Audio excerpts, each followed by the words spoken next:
Number 2 آیت number 143 آیت number 143 اعوذ باللہ من الشیطان الرجیم بسم اللہ الرحمن الرحیم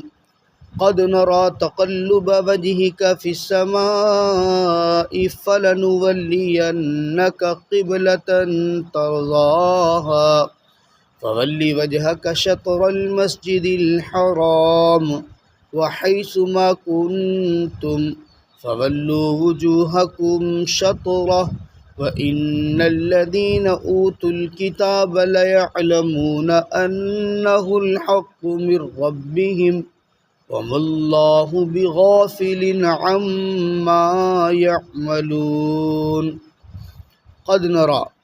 تحقیق ہم دیکھتے ہیں تقلب وجہ کا آپ کے چہرے کا پھرنا فی السماء آسمان میں فلنولینک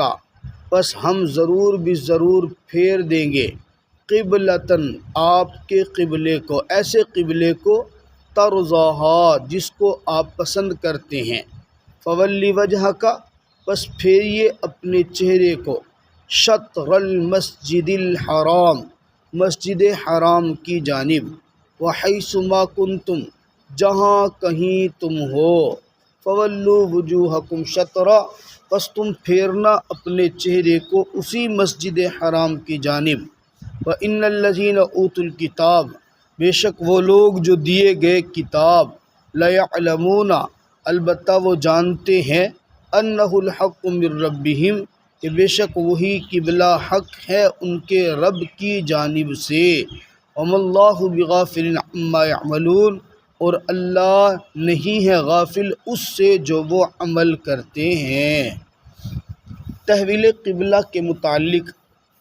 بات چیت اس پارے کے اندر چل رہی ہے۔ عرض کیا گیا تھا کہ مسلمان پہلے کعبۃ اللہ کی جانب منہ کر کے نماز پڑھتے تھے، مدینہ منورہ کے اندر اللہ رب العزت کے حکم سے بیت المقدس کی طرف، مسجد اقصیٰ کی طرف منہ کر کے نماز پڑھنا شروع کی۔ اب 16 یا 17 مہینے یا 17 یا 18 مہینے جو نماز پڑھی ہے اس بیت المقدس کی طرف منہ کر کے، آپ علیہ الصلوۃ والسلام کی دلی خواہش یہی تھی کہ مجھے قبلہ کعبۃ اللہ مل جائے، اس لیے آپ علیہ السلام بسا اوقات بار بار آسمان کی طرف منہ اٹھا کر انتظار کرتے تھے، دیکھتے تھے کہ شاید جبریل امین ابھی اتر جائے اور ابھی اتر کے مجھے حکم دیں کہ آپ نماز اس طرف رخ کر کے نہ پڑھیں بلکہ آپ کعبۃ اللہ کی طرف رخ کر کے پڑھیں۔ دلی خواہش یہی تھی کہ مجھے قبلہ وہی ملے جو پہلے تھا کعبۃ اللہ۔ اللہ رب العزت اس پورے پس منظر کو قرآن پاک کے اندر بیان فرما رہے کہ قد نرى تقلب وجهك في السماء، آپ جو بار بار آسمان کی طرف اپنے چہرے کو کرتے تھے نا، اپنی نظروں کو کرتے تھے، انتظار کرتے تھے، دیکھتے تھے، ہم آپ کو دیکھ رہے ہوتے تھے، ہم دیکھ رہے ہوتے تھے کہ آپ کے دل کے اندر کیا چل رہا ہے۔ فَلَنُوَلِّيَنَّكَ قِبْلَةً تَرْضَاهَا آپ پریشان نہ ہو، جو قبلہ آپ کو پسند ہے ہم آپ کو وہ قبلہ ضرور دیں گے۔ باقی یہ پھر سوال ہوگا کہ قبلہ اللہ نے دینا تھا، رسول اللہ صلی اللہ علیہ وسلم کی خواہش بھی یہی تھی کہ قبلہ یہی ہو، پھر درمیان کے اندر بیت المقدس کی طرف رخ کروایا کیوں؟ اس کا ایک جواب تو یہ ہو سکتا ہے کہ وہ یہود جو تھے ان کا قبلہ وہی بیت المقدس تھا، تو آپ علیہ الصلوۃ والسلام کو اور صحابہ کرام کو حکم دیا کہ آپ بھی بیت المقدس کی طرف رخ کریں، چونکہ ابتداء اسلام تھا اور ابتدا کے اندر افراد کی ضرورت تھی، تو یہود کے اہل کتاب کے دل میں نرمی پیدا کرنے کے لیے مسلمانوں کو بھی حکم دیا کہ آپ بھی اسی طرف رخ کر لیں، تاکہ وہ سمجھیں کہ چلو ہمارا اور ان کا دین کچھ نہ کچھ مل رہا ہے، تو ان کے دلوں میں محبت پیدا ہو، تالیف قلب کے لیے حکم دیا گیا۔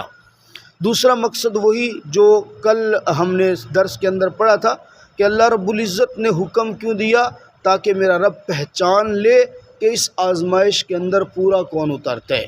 اللہ نے یہ حکم صرف اور صرف آزمائش کے لیے دیا تھا، کون حکم کو مانتا ہے اور کون حکم کو نہیں مانتا، تاکہ اس کا پتہ چل جائے۔ اب اس جواب کے اوپر اشکال ہوتا ہے،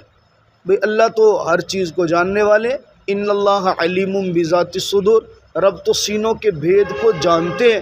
پھر یہ آزمائش کرنے کی ضرورت کیا تھی؟ اللہ تو آلریڈی جانتے ہیں کون مانے گا کون نہیں مانے گا۔ پھر یہ قرآن پاک کے اندر کل بھی ہم نے پڑھا کہ اللہ تعالیٰ الا لنعلم من یتبع الرسول ممن ینقلب علی عقبہ، اللہ خود فرما رہے ہیں تاکہ ہم جان لیں کون آزمائش میں پورا ہوگا۔ نعوذ باللہ کہ اللہ پہلے نہیں جانتا؟ جواب یہ ہے کہ اللہ جانتا ہے، بسا اوقات اللہ تعالیٰ اس طرح کی آزمائش کرتا ہے لوگوں کو جنوانے کے لیے۔ اللہ تو جانتے ہیں، اللہ تو جانتے ہیں، لیکن وہ ظاہر کروانا چاہتا ہے کہ مجھے تو پہلے سے پتہ تھا، میں یہ ظاہر کروانا چاہ رہا تھا کہ چلو اب یہ نکل کے سامنے آ جائے۔ جیسے ہم بسا اوقات کسی شخص کے بارے میں کوئی بات جانتے ہیں، بڑی محفل کے اندر ہم جان بوجھ کے اسے چھیڑتے ہیں، جب وہ کوئی بات کر لیتا تو ہم کہتے ہیں دیکھا نا اب زبان پہ آ گئی نا، مجھے تو پہلے سے پتہ تھا، میں دیکھ رہا تھا کہ تو اپنے منہ سے بات کر دے۔ تو جیسے ہم کر لیتے ہیں بسا اوقات، اللہ رب العزت جانتے سارا کچھ ہیں، لیکن اس جاننے کو ظاہر کرنے کے لیے اس طرح کے معاملات رب تعالیٰ کبھی کر دیتے ہیں۔ فولی وجہک شطر المسجد الحرام، جب میرے آقا کا شوق عروج پہ پہنچا اور میرے آقا کی طلب بہت زیادہ بڑھی، تب رب کا حکم آیا فولی وجہک شطر المسجد الحرام۔ ایک روایت کے مطابق میرے آقا ظہر کی نماز پڑھ رہے تھے مسجد قبلتین میں، 2 رکعتیں پڑھ چکے تھے بیت المقدس کی طرف رخ کر کے، تیسری رکعت پڑھنی ابھی شروع کرنی تھی کہ اللہ کی جانب سے حکم آ گیا کہ اب بیت المقدس نہیں بیت اللہ کی طرف رخ کریں۔ تو اسی نماز میں آپ علیہ السلام نے اور آپ کے صحابہ نے تیسری رکعت وہ بیت اللہ کی طرف منہ کر کے نماز پڑھی۔ نماز ایک ہی تھی، ایک ہی نماز میں 2 قبلے کی طرف رخ کر کے نماز پڑھی ہے۔ پہلی 2 رکعتیں وہ بیت المقدس کی طرف اور دوسری 2 رکعتیں وہ بیت اللہ کی طرف منہ کر کے نماز پڑھی ہے۔ اس مسجد کو آج بھی قبلتین کہا جاتا ہے۔ جو مدینہ منورہ احباب جاتے ہیں حج عمرہ کے لیے، وہ وہاں نوافل پڑھنا ثواب سمجھتے ہیں، اور ثواب ہے بھی صحیح۔ اللہ مجھے اور آپ کو بھی وہاں جا کر نوافل پڑھنے کی سعادت عطا فرما دے۔ وَحَيْثُ مَا كُنْتُمْ فَوَلُّوا وُجُوهَكُمْ شَطْرَهُ، اس کے بعد پکا حکم آ گیا، جہاں کہیں بھی تم ہو نا، جب بھی نماز کا وقت ہو، اب حکم یہی ہے کہ نماز مسجد حرام بیت اللہ کی طرف، کعبۃ اللہ کی طرف رخ کر کے نماز پڑھیں گے۔ وَإِنَّ الَّذِينَ أُوتُوا الْكِتَابَ لَيَعْلَمُونَ أَنَّهُ الْحَقُّ مِنْ رَبِّهِمْ، جو اہل کتاب ہیں، یہود ہیں، نصارہ ہیں، ان کو تو پہلے بھی پتہ تھا، بعد میں بھی ان کو پکا پتہ چل گیا کہ حق بات یہی ہے۔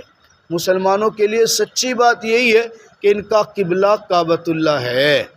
اب رہی بات یہ کہ جب ان کو پتہ ہے، اللہ خود فرما رہا ہے، ان کی کتابیں بھی اس بات کی گواہی دے رہی ہیں، تو مسلمانوں کے اوپر اشکال کیوں کرتے تھے؟ اشکال وہ جو میں نے کل ذکر کیا تھا، وہ کہتے تھے بھئی تمہارا پہلے کعبہ ٹھیک تھا یا بعد والا ٹھیک ہے؟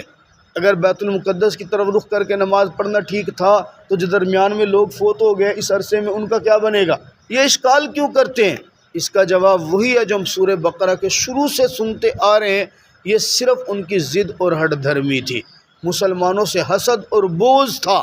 حق بات کو چھپا کے وہ اپنے حسد اور بغض کو اپنے اشکالات کے اندر نکالتے تھے۔ وَمَا اللَّهُ بِغَافِلٍ عَمَّا يَعْمَلُونَ، لیکن میرا رب ان کے سب کرتوتوں سے خوب واقف ہے، اور ان کو ان کے کرتوتوں کا جو ان کا بدلہ ہے وہ میرا رب ان کو ضرور عطا فرمائے گا۔ اللہ تعالیٰ مجھے اور آپ کو سمجھنے کی توفیق عطا فرمائے۔